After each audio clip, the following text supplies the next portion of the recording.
안녕하세요. 혹시 안면몰수라는 말을 아시나요? 아는 사이인데도 아예 모르는 척하거나 뻔뻔하게 굴 때 쓰는 말이라고 하더라고요. 이런 말이 어울리는 사람에 대한 기억이 최근 우연한 만남을 통해 떠올랐는데 여러분과 공유하고 싶어 이렇게 사연글을 보내게 됐어요.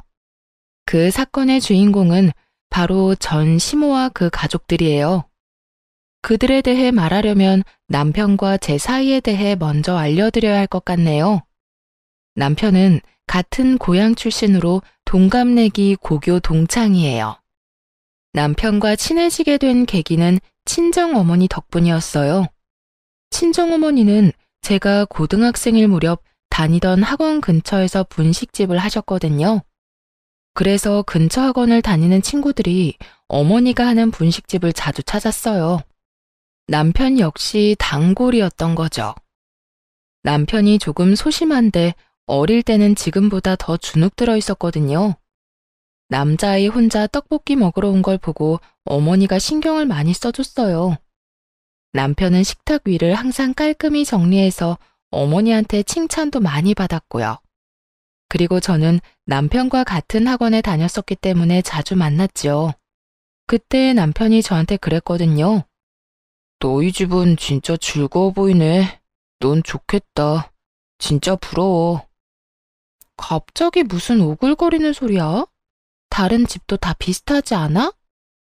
꼭 그렇지만은 않지. 넌 진짜 복 받은 줄 알아야 해. 나중에 알게 됐죠. 남편이 집에서 차별을 많이 당했다는 걸요. 알고 보니 재혼 가정이었는데 계모가 남편을 어릴 때부터 많이 차별했대요. 드라마에나 나오는 이야기라고 생각했는데 직접 들으니 참 마음이 안 좋더라고요. 계모의 아들인 남동생은 새 것만 들고 다니는데 남편은 늘 같은 걸 들고 다녔고요. 밥도 제대로 못 얻어먹는지 매번 우리 분식집에서 배를 채우더군요. 화목한 우리 집을 보며 부러움을 느끼는 남편이 측은해서인지 관심이 가기 시작하고 점점 마음을 키워갔던 것 같아요. 그렇게 대학 들어가서 연애를 시작하고 직장인이 된 후에 결혼을 하게 됐죠. 내가 이 사람을 행복하게 해주고 싶다고 생각했어요. 그런데 시댁이 참 정글 같은 곳이더군요. 일단 시부는 저를 엄청 좋아해 주셨거든요. 그래, 어릴 때부터 봐온 사인이 참 좋구나. 사부인께서는 잘 계시지?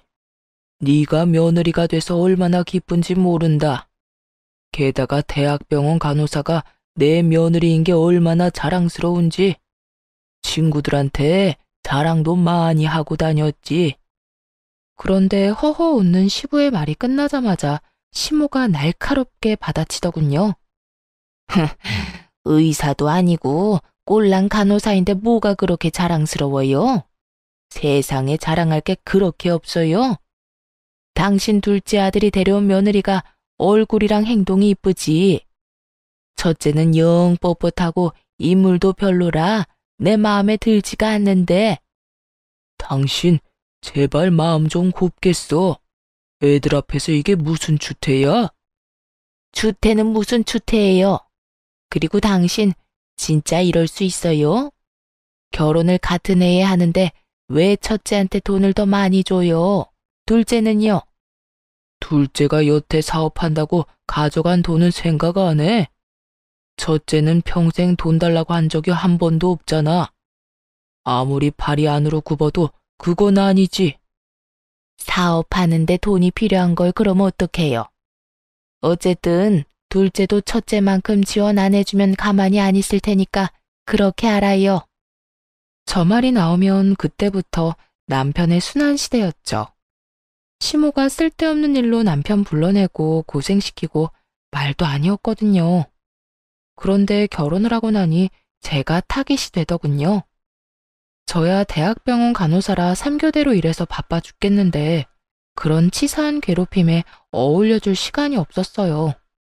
남편에게도 시모가 무슨 일 시키면 바쁘다고 하라고 말해뒀고요. 그저 시부가 시키는 일만 잘하라고 했어요. 그렇지만 항상 화를 피해갈 수 있는 건 아니었어요. 명절 때마다 음식을 모두 혼자서 해야 했거든요. 시모가 동서와 저한테 시키겠다고 했지만 사실상 저에게만 다 맡겼으니까요. 형님, 이것도 좀 치워주세요. 무슨 주방이 이렇게 더러운지. 좀 치워가면서 해요. 살림 안 해본 티가 나네. 그리고 간도 좀 더 하시고요. 이렇게 맛없으면 아무도 안 먹어요. 시모를 등에 업고 동서는 사람 좋은 얼굴로 온갖 일을 다 시켜댔어요. 그럼 집에서 쉬는 동서가 일 좀 해. 나한테 시키지 말고. 그리고 아버님 몸 안 좋으신 거 몰라? 간 세게 했다가 아버님 병원 가시면 동서가 수발 들 거야. 무슨 말을 그렇게 하세요? 전 그냥 맛없다고 한 것뿐이죠. 그리고 지금 저 일 안 한다고 무시하세요? 제가 남편한테 얼마나 신경을 많이 쓰는데요. 그럼 좀 가서 도련님한테 신경이나 쓰든가. 왜 입으로 혼수나둬? 미리 말하지만 여기 아버님도 같이 계신 거 알지? 아버님 이야기를 꺼내면 동서의 기세는 물을 뒤집어 쓴 불꽃처럼 사그라들었어요. 아무리 시모의 위세가 대단해도 아직까지 이 집안의 보스는 시부니까요. 시부가 평소에는 유약했지만 첫째 며느리인 절 건드리는 걸 가장 싫어하셨거든요. 부모님이랑도 잘 아는 사이셔서 잘 지낼 수 있도록 최대한 배려해 주셨고요. 그럼에도 5년 동안이나 혼자서 조용히 명절 음식을 다 한 건 저 나름대로 다른 노림수가 있어서 그랬던 거예요. 이 정도면 됐다 싶은 기간이 딱 5년이었거든요. 모두가 나 혼자 일을 다 하고 있다는 걸 알만한 시간. 5년이 지나자 저도 슬슬 본색을 드러냈죠. 어머님, 아버님, 이번 추석에는 제가 전날에 음식하러 못 올 것 같아요. 여태까지는 사정해서 당직을 빠졌는데 다른 사람들 일정을 무시할 수가 없어서요. 로테이션으로 돌아가며 일정 잡는데 저만 매번 명절에 빠질 수는 없잖아요. 즉, 명절 전날에 일하러 가야 해서 시댁에 못 온다고 못 박아버린 거죠. 그런 게 어딨니? 네가 없으면 어떡하라고? 어머님도 참. 며느리가 저 하나뿐인 것도 아닌데 무슨 걱정을 하세요. 동서 혼자서도 잘할 거예요. 전업주부라 살림도 남편 내조도 잘하는 동서가 설마 제사음식 하나 못하려고요? 웃으며 그렇게 말하자 시모가 역정을 내더군요. 아니, 여태까지 잘 빼줬다가 왜 이번부터는 안 된대? 너 그냥 음식 안 하고 싶어서 일한다는 거 아니니? 어머님, 대학병원에 일하는 사람이 얼마나 많은데요. 저만 계속 그 날짜에 빠질 수가 없어요. 다른 사람들도 생각해야죠. 그래, 그건 새아기 말이 맞다.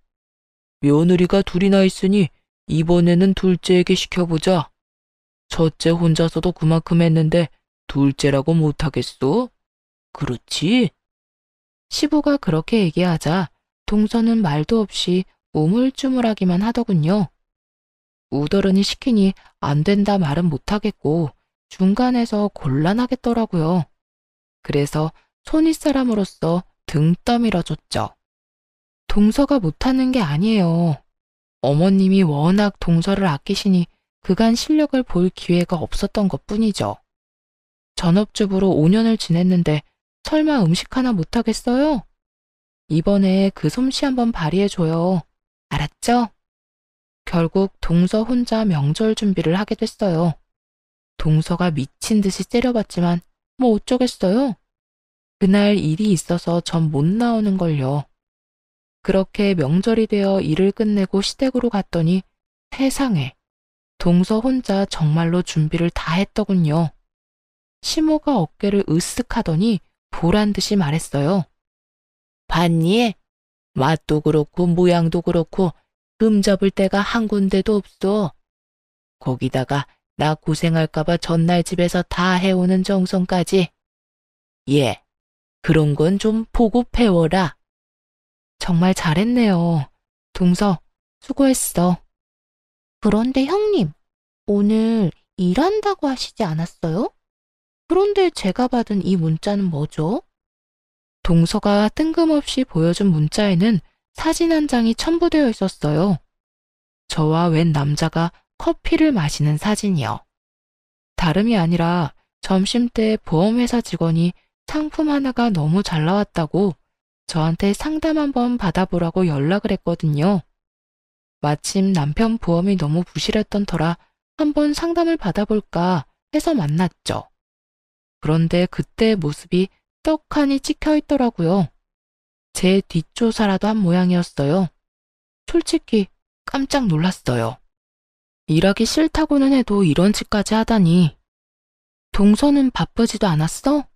어떻게 음식 준비하면서 이런 사진까지 다 찍었대? 말 돌리지 말고 이야기나 해주세요. 오늘 일하신 거 맞아요? 그러자 옆에 계시던 시고모님이 대답을 빼앗아 갔어요. 질부, 오늘 병원 출근한 거 맞다? 내가 오전에 질부 병원에 병문안을 가고 오후에는 진료를 보러 갔거든. 그때 다 있었어. 이 사진은 점심시간에 찍힌 것 같은데? 점심 밖에서 먹었니? 네, 보험회사 직원이에요. 저는 딱히 필요가 없는데 남편 보험이 부실하더라고요. 실손보험 외에 다른 보험은 하나도 없어서 잘 됐다 싶어서 만난 거였고요. 그런데 동서는 어디서 이런 문자를 받았어? 남편이 근처 지나다가 형님을 봤다고 해서 찍은 거예요. 아니면 됐어요. 식사나 하세요. 트집을 잡으려다가 시고모님이 편들어주자 아무 말 못하고 식사나 하라더군요. 그렇게 식사를 하다가 중간에 나서서 말했어요. 그런데 동서, 솜씨가 정말 좋다. 너무 맛있는데?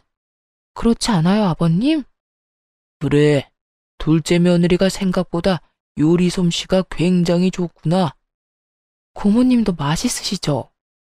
그래, 첫째 질부한테는 좀 미안한 말이긴 한데 둘째 솜씨가 굉장히 좋아. 간도 딱 좋고. 저한테 미안하실 게 뭐가 있어요. 사람들한테 맛있다는 말을 들으니 동서도 기분이 좋은 모양이더군요. 덩달아 옆에 있던 시모도 자신만만한 표정으로 저를 쳐다봤고요. 그 모습이 너무 웃겨서 그저 웃었어요. 그리고 이렇게 말해줬죠. 그럼 앞으로는 동서가 음식 준비하면 되겠네. 사실 내가 요리를 너무 못해서 항상 죄송하고 민망했거든. 동서 요리 솜씨가 이렇게 좋은데 그걸 뭐하러 썩혀? 그냥 명절마다 이렇게 다른 사람들도 즐길 수 있도록 하면 될 것 같아. 제가 왜요? 이때까지 형님이 다 하셨잖아요. 어른들께서도 동서 솜씨가 참 좋다고 하시잖아. 좋은 솜씨 그렇게 썩히는 거 아니야.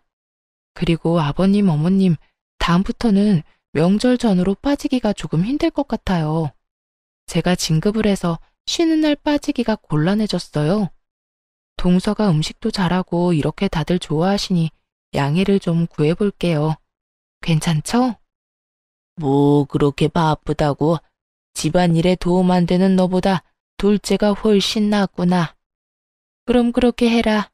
너희 시아버지도 둘째 솜씨를 더 좋아하시니. 시부에게 이참에 잘 보일 생각이었는지 시모가 웬일로 허락을 하더군요. 저야 그저 웃음이 날 뿐이었죠. 뒤에 있는 동서 표정이 썩는 것도 모르고 자기 마음대로 결정해버렸으니 그때 동서가 급하게 대화에 끼어들더군요. 왜 그래? 동서, 할 말 있어? 네, 그게 사실 이번에 준비해온 음식들 반찬 가게에서 다 산 거예요. 눈을 찔끔 감고 말하는 동서를 보니 진짜로 웃음이 터질 것 같았어요. 참으려면 허벅지를 꽉 꼬집어야 할 정도였죠. 뭐라고? 너?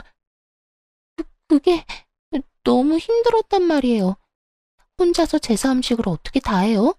저도 어쩔 수 없이 그랬던 거라고요. 사실 동서가 음식을 샀든 진짜 했든 저는 상관없었어요.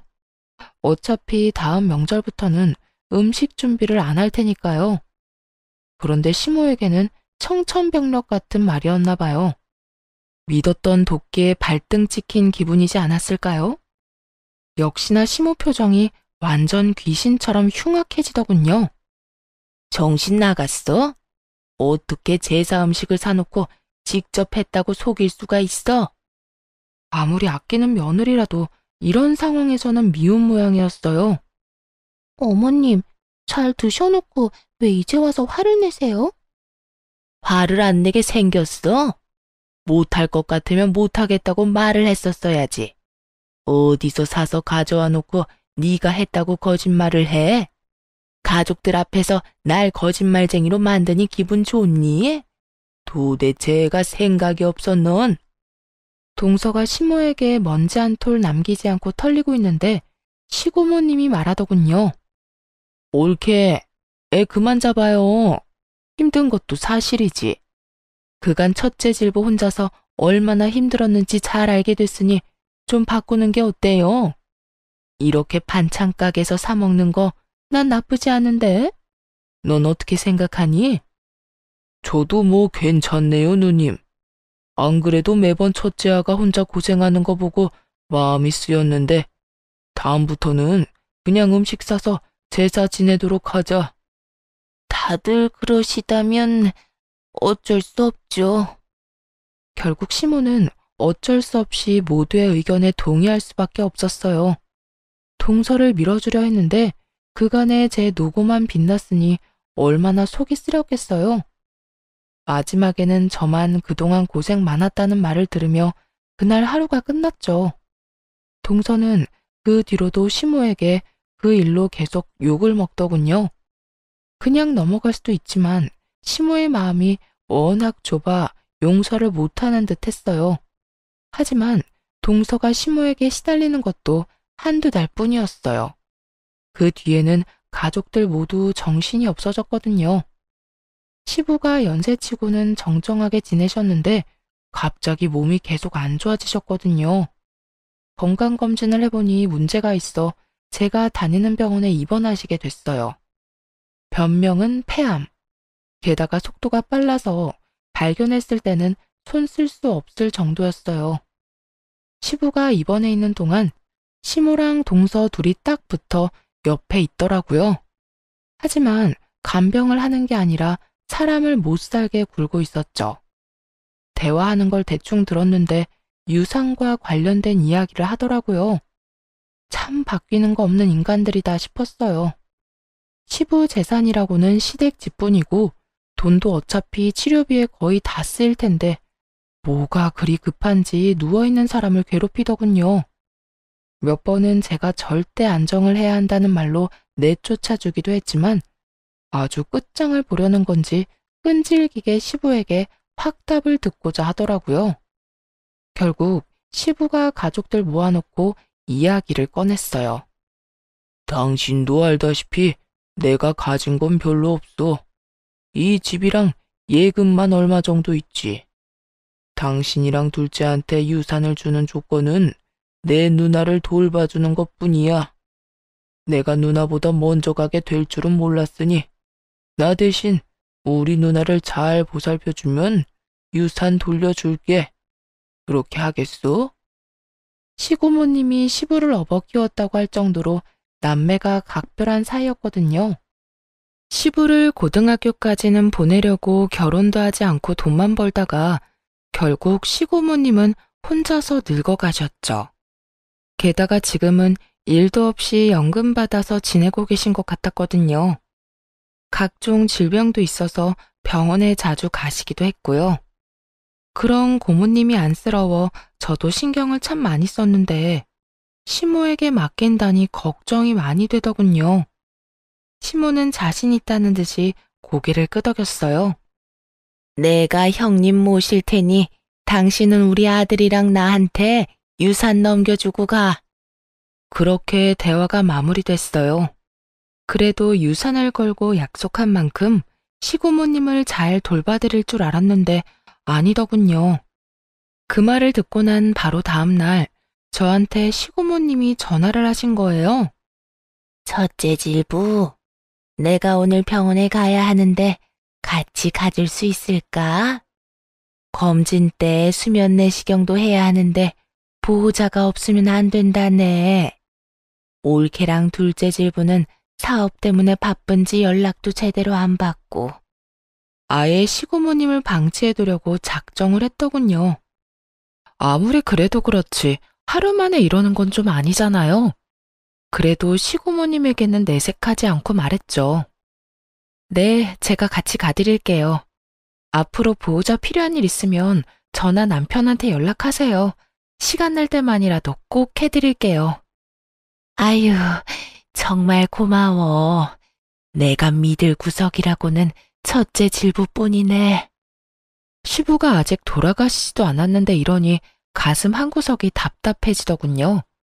이 인간들이 거짓말하고 시부 유산을 받아갈 걸 생각하니 기분이 엄청 나빴어요. 이대로라면 시고모님이 마음고생을 많이 하실 것 같다고도 생각했죠. 그리고 그로부터 몇 달 뒤에 시부가 돌아가시면서 제 걱정은 현실이 됐고요. 장례도 치르기 전 모두를 불러 시모가 이야기하더군요.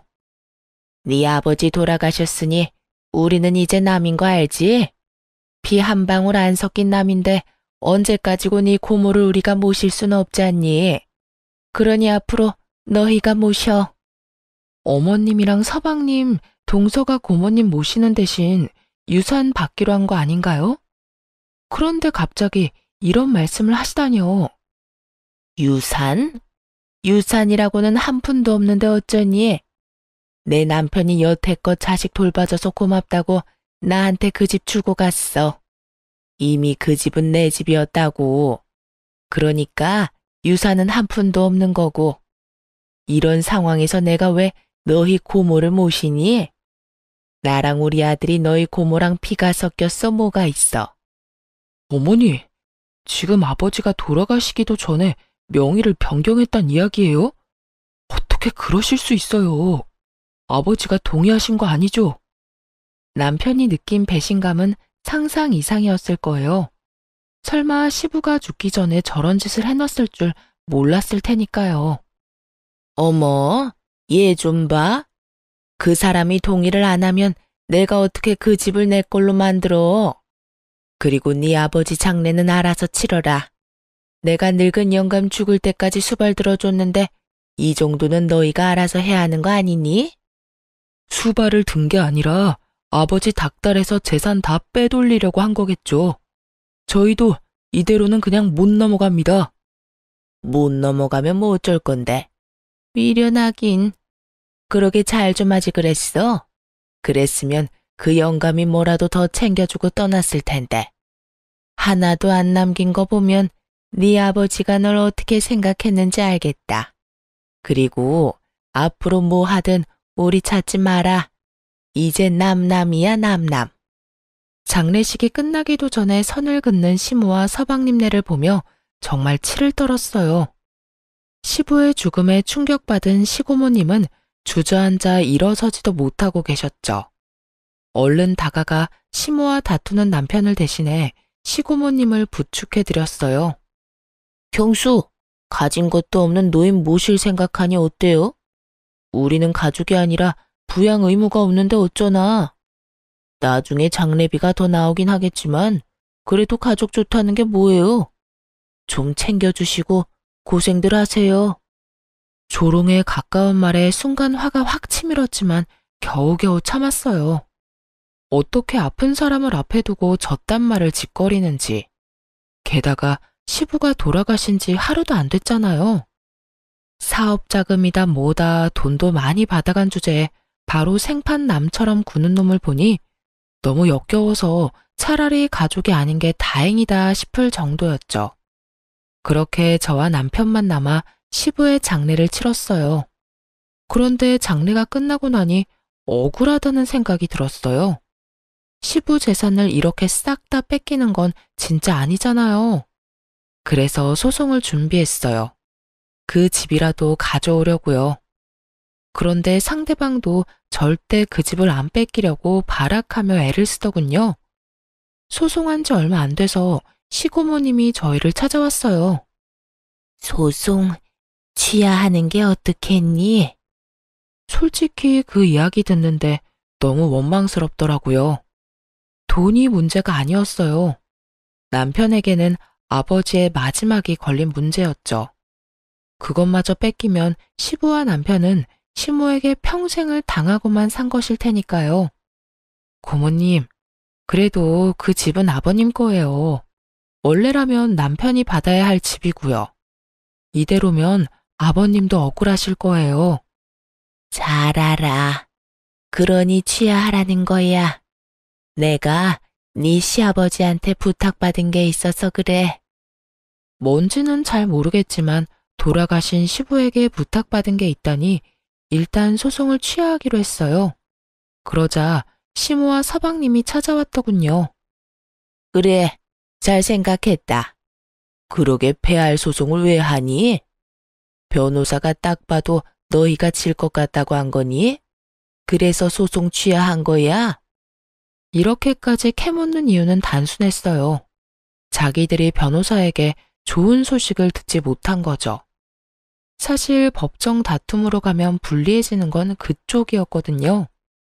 재혼 부부인데 혼인신고도 안 했고 유언도 없는데 증여로 유산을 받았다기엔 시부의 마지막 정신이 온전한지도 모르고 다툼을 해볼 여지가 충분한 비정상적인 증여였으니까요. 그런데 저희가 소송을 취하하니 무슨 꿍꿍이가 있다고 생각하고 온 것 같더라고요. 그때 시고모님이 나타나서 시모에게 물었어요. 옳게 얘기 좀 들어봅시다. 우리 동생이랑 재혼할 때 혼인신고했어요? 혼인신고 안 했죠. 그럼 사실혼 관계인가요? 사실혼도 아니죠. 같이 살기만 했을 뿐. 결혼식도 안 했는데요. 그럼 우리 조카를 양자 입양 안 한 것도 맞아요? 혼인신고도 안 했는데 입양을 왜 해요? 그럼 올케 자식도 법적으로는 우리 동생 아들이 아니겠네요. 네, 우리 진짜 남이라니까요. 남. 그런데 이런 건 왜 꼬치꼬치 캐물어요? 저는 시고모님이 미리 말씀하신 대로 두 사람의 대화를 녹음 중이었어요. 이야기를 들을수록 시모가 시부의 재산을 빼돌렸다는 의심을 지울 수가 없었어요. 그런데 시고모님이 갑자기 웃으며 종이를 하나 꺼내시더라고요.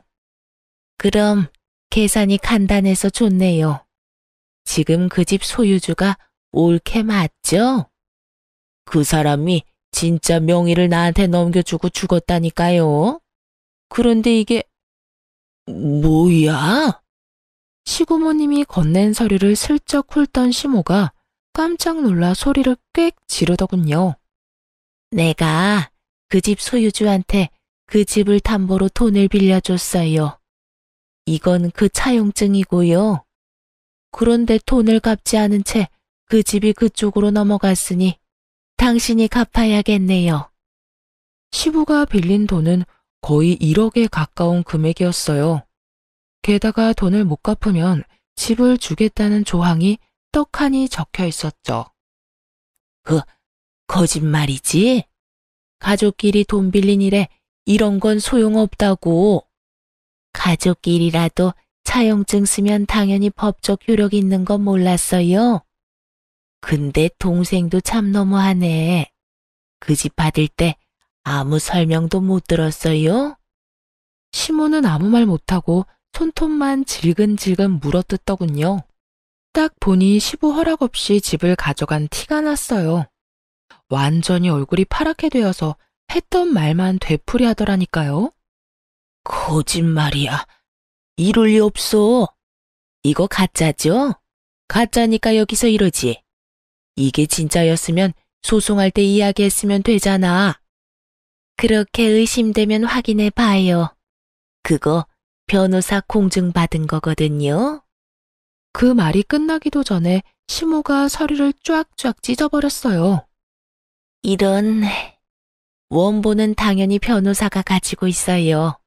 그러니까 사본은 얼마든지 찢어도 상관없어요. 평온한 시고모님 말투에 시모는 미쳐버리기 딱 일보 직전이더라고요. 왜냐면 시모가 가져간 그 집에는 이미 은행을 통한 담보대출도 잡혀 있었거든요.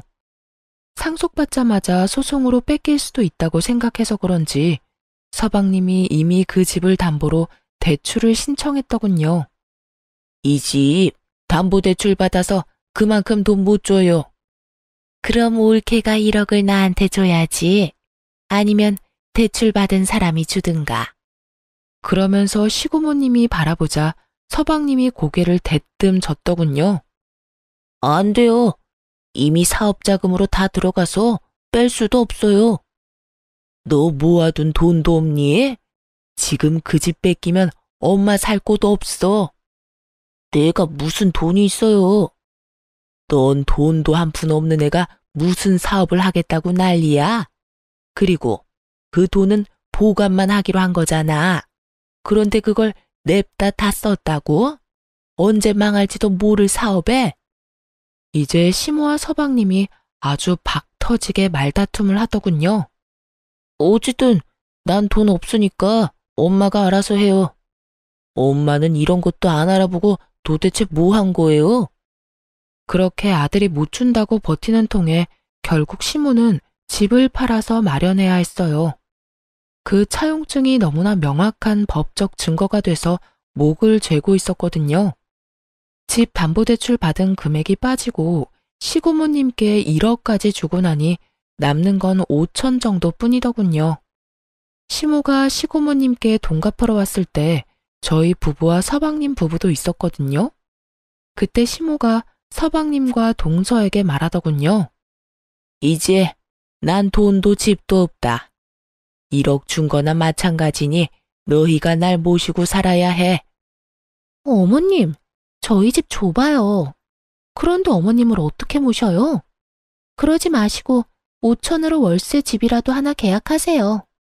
그럼 월세를 너희가 내줄 거니?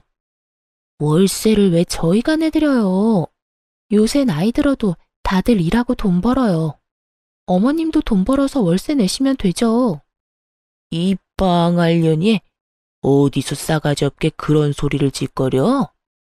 내가 나이가 몇인데 지금 나가서 무슨 돈을 벌어? 그러려고 너희한테 돈 다 갖다 바친 줄 아니? 그리고 야, 아들, 넌 네 마누라가 졌단 소리 하는데 왜 이렇게 태연해? 부모가 자식한테 돈 주는 건 당연하잖아요. 그거 가지고 이런 식으로 구는 건 말이 안 되죠. 솔직히 와이프가 틀린 말 한 것도 없고 우리는 어머니 수발 못 두니까 알아서 사세요. 솔직함을 넘어선 아들의 말에 시모는 너무 열받았는지 욕을 하고 난리가 났어요. 저희가 느꼈던 배신감을 고스란히 느끼는 듯 했죠. 이 미친놈이 내가 너한테 어떻게 했는데 감히 이딴 식으로 내 뒤통수를 쳐? 이 버러지 같은 놈. 그러는 엄마야말로 알아보지도 않고 일 저질렀잖아요. 그 바람에 애꿎은 우리가 이 고생을 하고 있고 그게 내 탓은 아니지. 서로 물고 뜯고 하는 장면을 보니 어찌나 유쾌하던지. 끝까지 남 탓만 하는 걸 보니 둘이 역시 모자구나 싶었어요. 그런데 그때 시고모께서 그러시더군요. 너희 아버지도 참 짓궂어. 이렇게 될 줄 알고 그 집을 넘겼겠지. 나한테도 그랬거든. 너희 엄마가 날 아예 신경도 안 쓰면 이 차용증으로 혼내주라고. 그래도 한 몇 달간 돌보는 신용은 할 줄 알았는데 그러지도 않더라. 날 잘 돌보는 사람한테 유산 넘겨주라고 했는데 남남이란 쪽은 신경 꺼도 되겠지? 자, 이 1억은 너희 거야. 소송 취하하기 잘했지? 뭐하러 귀찮게 소송을 해? 이렇게 쉬운 방법이 있는데. 시고모님은 1억을 시모가 보는 앞에서 바로 남편에게 넘겼어요. 그걸 보고 있던 시모와 서방님 얼굴이 진짜 볼만하게 일그러지더군요. 우와, 아버지 진짜 사람 뒤통수를 이렇게 친다고? 뒤통수는 서방님, 아니, 그쪽이랑 그쪽 어머니가 쳤겠죠. 아버님은 그거 미리 예상하고 막아두신 거고. 아버지라는 말 입에 담지도 마세요. 남이라면서. 남의 아버지를 왜 자기 아버지래? 정신 나갔어요? 매섭게 쏘아붙이자 사방님은 말도 못하고 빤히 쳐다만 보더군요. 왜요? 내가 틀린 말 했어요? 언제는 남남이라면서요. 아버지 아니라며. 피 한 방울 안 섞였다며. 형수, 진짜? 누가 당신 형수야? 한 번만 더 형수라고 불러봐요. 가만 안 둘 테니까. 확실하게 선을 긋자 서방님이 어이없다는 표정으로 보더군요. 제가 이렇게까지 맞설 줄은 몰랐나 봐요. 옆에 있던 시모는 시모대로 억울한지 시부 욕을 마구 해대더군요. 이 썩을 놈의 양반이 나한테 썩은 고기를 줬다 이거지? 내가 이대로 넘어갈 줄 알아? 절대로 못 참아. 너희들이 왜 그 돈을 가져가는 거야? 돈 다시 돌려내. 그 사람 배우자인 내가 돈을 받아야지. 본인 입으로 사실혼도 아니라고 했으면서 내가 괜히 다 녹음해둔 줄 알아? 이렇게 한 입으로 두 말 할까봐 그런 거야. 몰래 동생 재산 빼돌려 놓고는 뭐? 가족이 아니야? 그래 놓고 이제 와서 가족이라고? 에라이 천벌받을 인간 같으니. 계속 이런 식으로 나오면 나도 가만히는 안 있어. 경찰에 신고해서 콩밥 먹도록 만들어줄까? 정신없는 사람 이용해서 재산 빼돌렸다고? 시고모님이 벼락같이 소리치자 시모는 구시렁거리며 자리를 떠날 수밖에 없었어요. 그 인간들 떠나는 모습을 보면서 시고모님이 그러시더군요. 그리고 여기 내가 가지고 있는 다가구 건물 너희들이 가져가. 너희 아버지랑 공동으로 산 건데 내 명의로 하라고 했었지. 너희도 알다시피 내가 자식도 없고 남편도 없잖니. 시고모님이 말씀하시는 거 들으니 제 속이 다 시원하더군요. 사실 시고모님은 시모의 말처럼 집만 되는 노인은 아니었어요. 결혼도 하지 않고 어린 나이부터 악착같이 일해서 모은 돈을 활용해 50대의 아파트 하나와 건물을 2개나 가지고 계셨거든요. 저희에게 주신 다가구 건물 제외하고서도 말이죠. 그렇게 마련한 건물 월세만으로도 한평생 일을 안 해도 될 정도였으니 뭘 모르는 남의 눈에는 일도 안 하고 연금으로나 먹고 사는 노인처럼 보였겠죠. 게다가 워낙 검소하셔서 더욱 그렇게 보였을 테고요. 시모는 그 허름해 보이던 시고모가 사실은 복권이라는 걸 전혀 몰랐던 거예요. 알았다면 저희한테 떠넘겼겠어요? 끝까지 물고 늘어지려고 했겠죠. 나도 이제 나이가 들어서 건물 관리를 너희한테 맡길까 싶어. 질부가 예전에 일하는 거 힘들다고 했지? 어때? 나 대신 건물 관리 해볼래? 나중에 물려받으면 관리하기 더 쉬울 거야. 쓸데없이 고민을 길게 하지 않았어요. 나중에 받아놓고 관리 못해서 날리는 짓은 안 하고 싶었거든요. 네, 제가 관리해 볼게요. 그럼 조카 명의로 할 다가구 주택이랑 내 상가 2채는 질부가 관리해줘. 내일부터 나랑 같이 다니면서 얼굴 도장 찍자. 그렇게 시고모님 따라 열심히 배웠어요. 1년 정도 열심히 하니 그제야 여유가 생기더군요. 그렇게 2년을 더 관리인이자 건물주로서 일하는데 어느 날 정말 깜짝 놀랄 만한 우연을 맞닥뜨렸어요. 남편 명의의 다가구 건물 중 원룸 계약을 원하는 사람을 만나러 부동산에 갔거든요. 그런데 거기서 전 시모와 마주친 거 있죠? 전 시모가 제 얼굴을 보더니 깜짝 놀라 소리를 치더군요. 네가 왜 여기 있어? 너 내 뒷조사하니? 제가 왜 아주머니 뒷조사를 해요? 안 그래도 얼마나 바쁜데. 원룸 계약하러 오신 거 아니에요? 1층? 그거 제 남편 건물이거든요. 저는 관리인이고요. 그 이야기 듣자 갑자기 눈이 확 돌더니 전 시모가 저한테 달려들었어요. 야, 너 바른 대로 말해. 이 건물 네 시아버지가 빼돌린 거지? 우리 모르게 건물 가지고 있었던 거지? 어쩐지 그 짠돌이 같은 영감이 너무 아무것도 없기는 했어. 이거 다 사기인 거 알아 몰라? 내가 소송해서 다 되돌려 놓을 거야. 소송이요? 아주머니가 무슨 자격으로 소송을 하세요? 잊으셨어요? 본인 입으로 제 시아버지랑 아무 관련 없다고 말씀하셨잖아요. 혼인신고도 안 했다. 사실혼도 아니다. 첫째를 양자 신청도 안 했고 아주머니 자식도 시아버지 자식 아니라면서요. 그런데 도대체 어떤 자격으로 소송을 한다는 말이세요? 제 말에 전 시모가 순간 말을 못 잇더군요. 그럴 수밖에요. 그때 시고모님 부탁으로 전부 다 확실하게 녹음해놨으니까요. 원본이 아직도 저한테 있는데 소송한들 법원에서 받아줄 리도 없고요. 그래도 내가 저를 키운 정이 있는데 어떻게 그놈이 그럴 수가 있어? 이런 식으로 아버지 재산 빼돌려서 내 뒤통수를 치다니. 아이고, 억울해서 못 살겠네. 신세 한탄을 시작한 전 시모를 보며 피식 웃어주고는 말했죠. 그러게, 처음부터 고모님한테 잘 좀 하시지 그랬어요. 그 재산들 다 아버님이 고모님한테 맡겨두셨더라고요.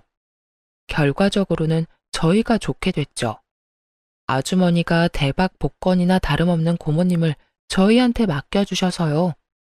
그렇다고 고맙다는 뜻은 아니에요. 아버님 부탁 다 무시하고 욕심내다가 이렇게 된 거면서 뭐가 그렇게 억울해요? 그럼 억울하지 안 억울해? 네 시아버지 그 인간이 내가 자기 누나 안 돌볼 거 알고 미리 손 쓴 거였어. 그걸 알았으면 이런 짓을 했겠어? 그러니까요. 자기가 잘못된 선택을 해놓고 왜 남 탓을 해요? 대신 사랑에 맞지 않는 아드님이랑 며느리 덕 좀 보세요. 그런데 그것도 쉽지 않나 봐요. 혼자서 월세방 계약하려는 거 보면. 그 놈은 인간이 아니야. 내가 그렇게 집 뺏기니까 본색 드러내고 나를 버려버리더라고.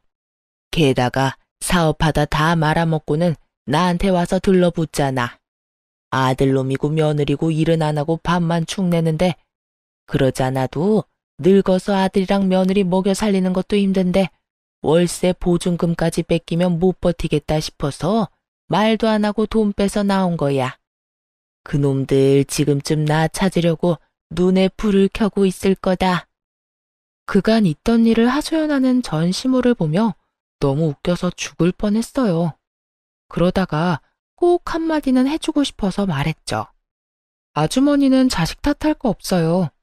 본인이 스스로 뿌린 거 모두 거둔 것 뿐이잖아요? 자식은 거울이라고 하죠. 어때요? 본인이랑 똑같은 자식한테 당해보니.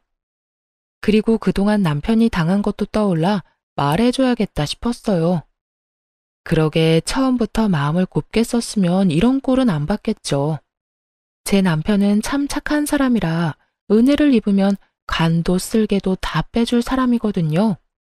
지금은 부모님이 안 계셔서 대신 처가에 얼마나 잘하려고 애쓰는지. 얼마 전에는 부모님 모시고 해외여행까지 다녀왔으니 말 다 했죠.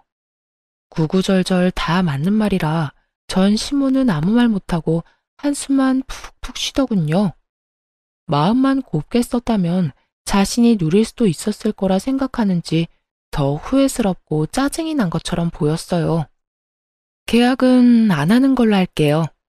나중에 안 나가겠다고 할지도 모르고 보호자가 와서 난리칠지도 모르잖아요. 이 위험이 뻔히 보이는데 계약을 하는 건 좀 무리네요. 너 정말 1억이니? 그래도 우리가 한때는 가족이었는데. 야박하게 굴지 말고 좀 해주렴. 이 근방에서 여기가 제일 저렴하고 깨끗하던데. 가족? 우리가 언제 가족이긴 했나요?